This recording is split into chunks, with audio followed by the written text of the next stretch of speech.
Okay, let's dive right into this. For years, technology has totally changed how we find love.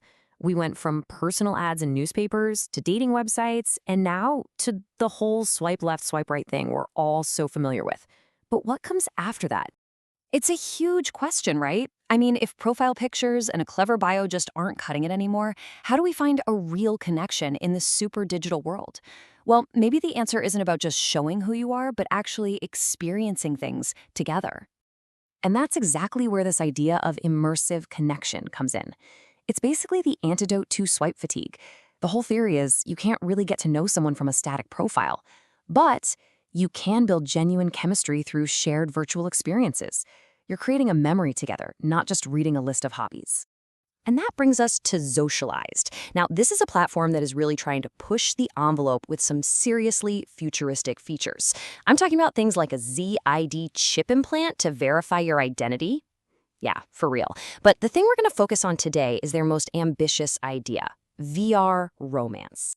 So let's get into the nitty-gritty. What exactly is Zocialized promising with this whole virtual reality dating thing? What's the big idea? So, at its heart, VR romance is all about getting you beyond just staring at a screen. The whole point is to use immersive VR to create a space where you can actually share moments and build real chemistry, trying to leapfrog all the problems with traditional dating apps. And here's where it gets really interesting, the amount of control you have.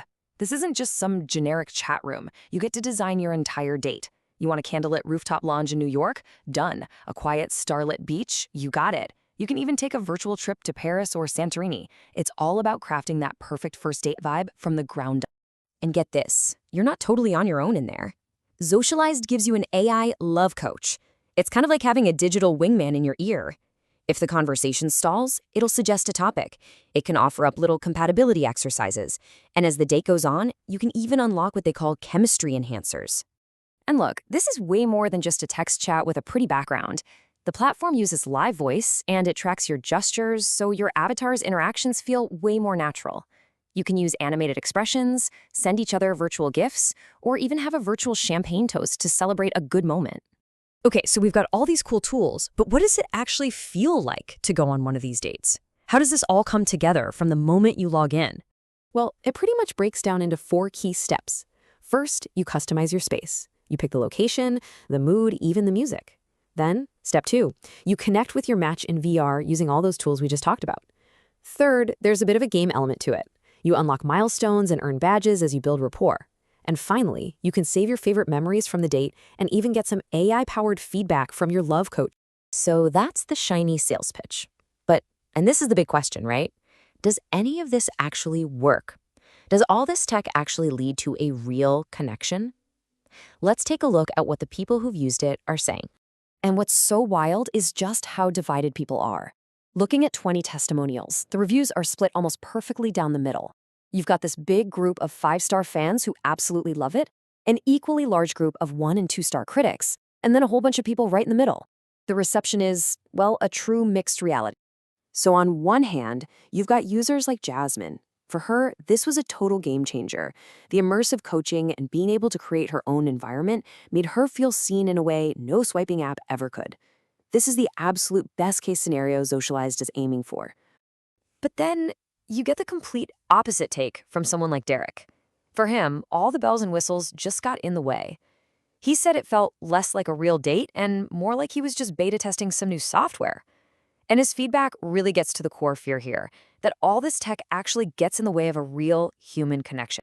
And then, of course, there's the middle ground. You have someone like Marcus, who thought the concept was cool, but he pointed out a major technical problem. The avatars felt clunky. And that right there highlights the huge gap between the grand vision and the tech we have today. If it's not seamless, it completely breaks the immersion. But to wrap up the feedback, you've got this pure success story from Nora. She didn't just have a good date.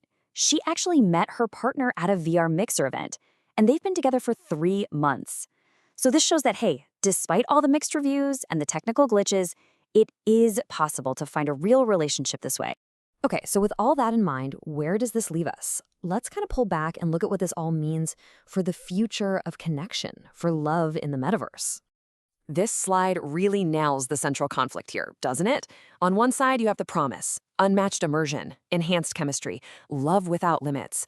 But the reality, for a lot of people, is clunky avatars, an experience that feels more like a video game, and a fear that the connection itself is just artificial.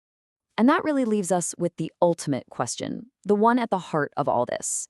As these platforms get more and more advanced, we have to ask ourselves, can an AI love coach and a perfectly designed virtual world truly guide the human heart? Or is that spark, that magic of a true connection, something that can just never be programmed?